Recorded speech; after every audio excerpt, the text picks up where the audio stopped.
My name is Sabine Reißer. And I'm Georgios Michail. And we both like ping pong. And we like to play ping pong everywhere. We like to play ping pong on our holiday, we like to play ping pong at home, we like to play ping pong on the playground, wherever. And also like in Spain, in Cyprus, in Greece, wherever, in Jakarta. Everywhere we want to play ping pong and we want to find ping pong tables. And this is why we created Anna's Ping Pong. So you will meet Anna later, just if you're wondering why it's called Anna's Ping Pong. So Anna's Ping Pong is a web application which has a Google Maps interface and which enables you to find ping pong tables at any location where you are. And now George will guide you through our approach. Thank you, Sabine.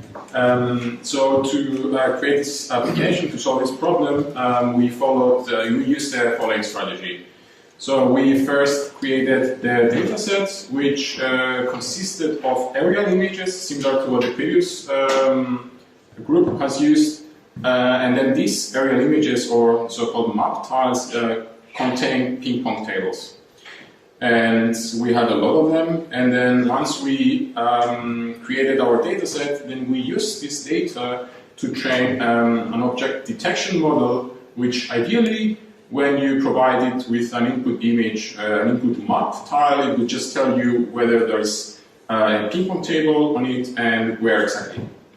And then on the last step, we employed this, we used this trained model to create an application where you could just go to an area you like, for example in Google Maps, and then you click a button and then you get a prediction whether there is a table in this area and where exactly that is. And now Sabine is going to explain how we created the dataset. Yes, so of course you can imagine that there are a few challenges. So these map tiles that George mentioned there have a side length of about 20 meters and a ping pong table is about 2 meters long. So for a map tile they are actually comparably small objects. At the same time we have problems that in these aerial images often they're taken in the summer and there's a lot of shades and there are also a lot of trees that are covering the table, so they're not always clearly visible, as you can see in the middle image. And then on the right you see that some of the map tiles actually have varying resolution. So the one on top has a good resolution, but the one below is just half of the resolution. So these are different problems that we're facing here. For the generation of the training set, we were lucky that someone else had actually already the same idea. They just had a completely different approach. So on pingpongmap.net you find an application which you see on the right, which is also a map, and you have positions of ping pong tables on there. The difference is that in this case, this data set was created by a large community of ping pong players that actually went physically to the tables and used their phones to tag these tables. So they saved the GPS coordinates and tagged these tables on the map, and so they were saved in the data set.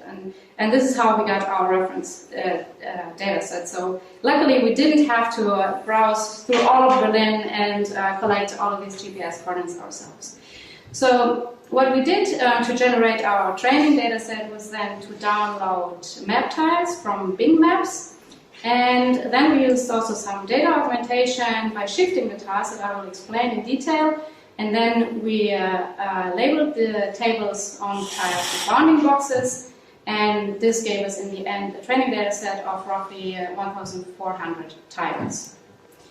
So looking through all of these tables can actually be quite inspiring because it really makes you want to go out and play. Like for example this one on the left side where we have the swimming pool, and then you see on the a little bit on the right side there is this, in the center there is this blue rectangle which is the table, and well, it's a wonderful location. And also on the right we have a table which is on the beach by a lake. So how did we select now the positive samples? So we had our reference tables list from the web page that I was mentioning. So we had latitude and longitude for all of the tables, but These were mostly approximate positions, kind of, because I mean, not on every phone like it gives the GPS coordinates accurately to the centimeter, and maybe sometimes people were just standing a bit off of the table when they were saving the location. So we use a specific approach to get the real tile. So what we did, first we transformed this latitude and longitude to map coordinates, and this gave us one specific tile. And you see in this case, the table is actually on there. It's on the top. You see a tiny part of the table.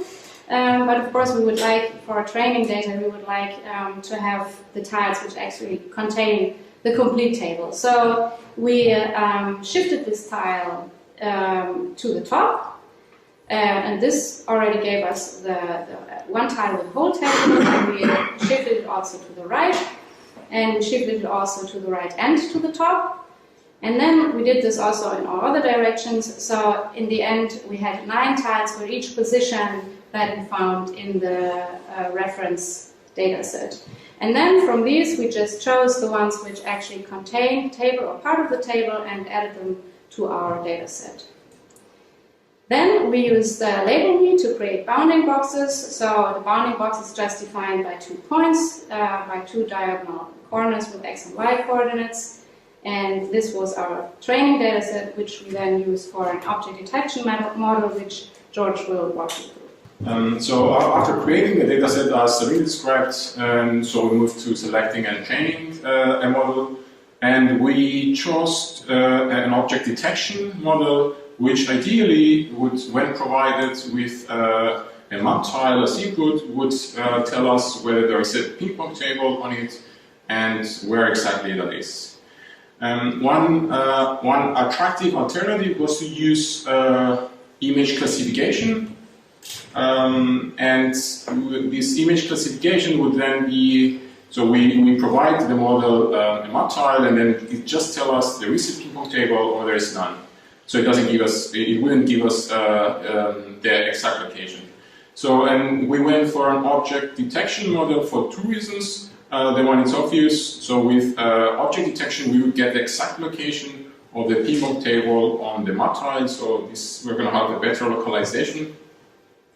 And then the second reason is after some initial experiments we did, we realized that when dealing with this kind of problems with a small and relatively unclear target as a ping-pong table, using bound boxes when training the model, it really improves performances because then the model knows exactly where to look. So we used an object detection model. For those interested, I include some details for the model and the training on the slide. I'm not going to go into detail now. Just going to mention we used a pre-training network from Detectron 2. And then also at the very end I mentioned that we use average precision as a metric to evaluate how good our model was on the validation data. And I'm going to briefly explain what does this mean later.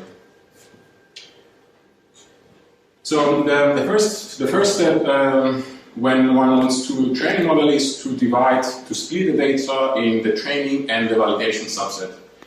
And so the training is used for training the model and the validation for evaluating the performance of the model.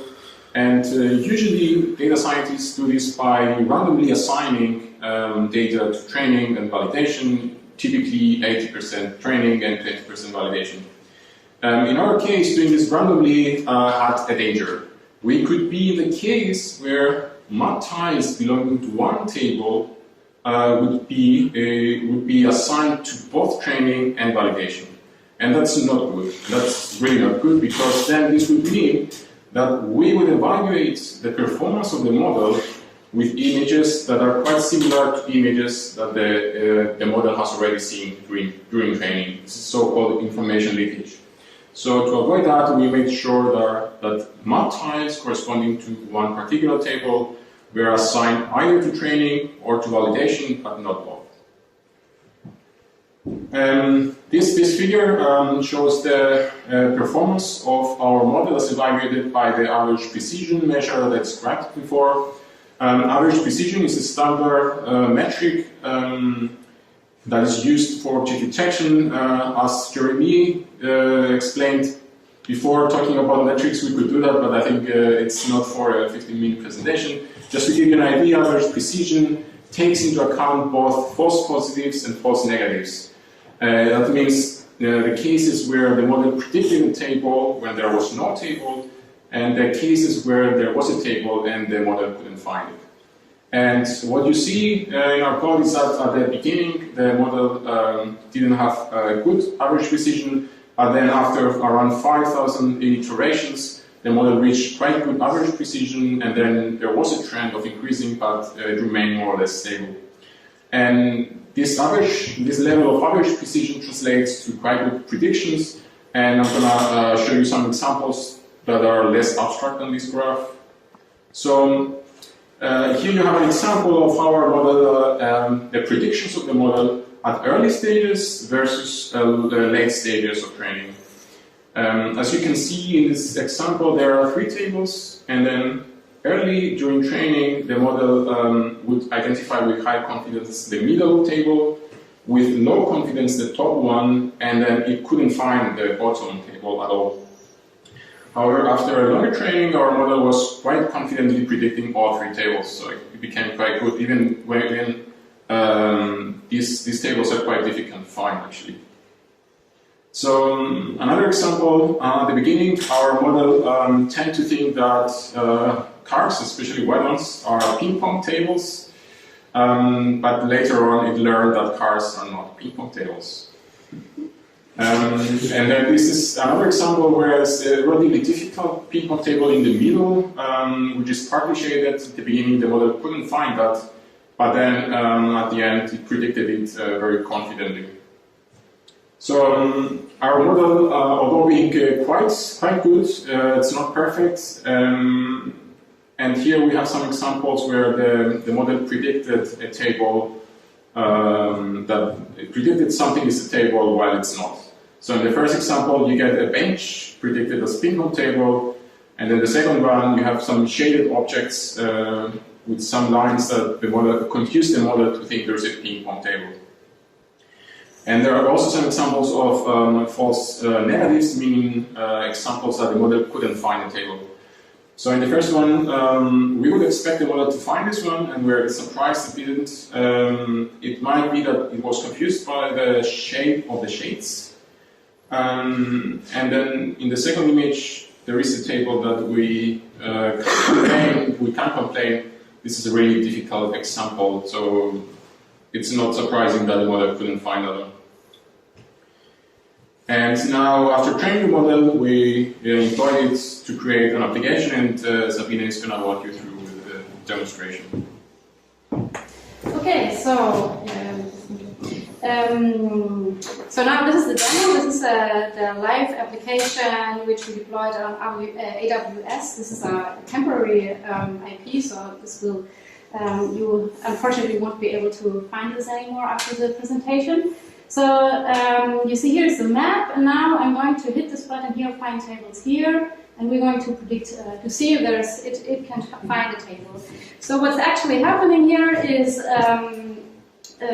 so this is a normal Google Maps API, a JavaScript API. The whole application has been programmed with Flask, and and what it does is when you navigate to a certain region on the map, then it downloads tiles in an area of 100 times 100 meters in the center of the map, and then it runs the prediction on the downloaded tiles, and then which means that it predicts bounding boxes, and then it checks if there are any bounding boxes which are overlapping, and if yes, then overlapping bounding boxes are discarded, and otherwise then the center of the bounding box is then converted to GPS coordinates, so to latitude and longitude, and and then it's added to a database, and hopefully it's finishing at some point, and then this is supposed to be shown on the map.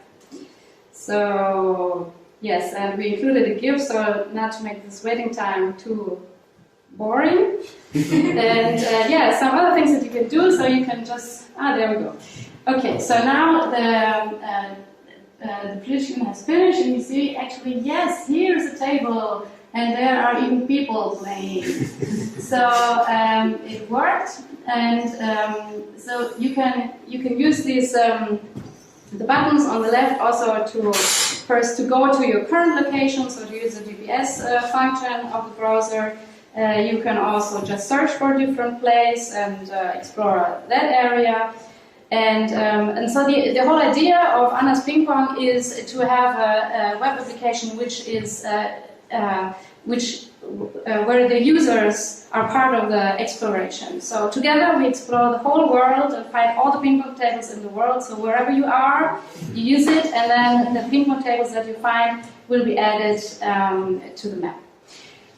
And now we go back to the presentation. So we're almost at the end.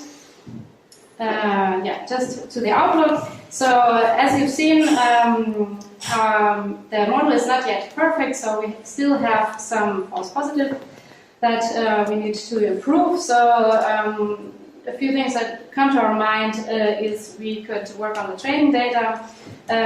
We would also like to predict tables based on different kinds of maps, for example, Esri World, image, or Mapbox.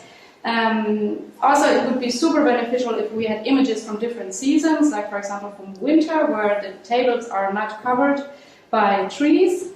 And then we could also apply this tile shifting, which we explained which we use for the training data also during the prediction. And then, of course, we want to publish a fully functional HTTPS web server. Yes, so thanks a lot to Lina and Tristan who supported us with the project, and thanks to the whole team of DSR, which are really doing a great job of running this whole thing, and we learned a lot.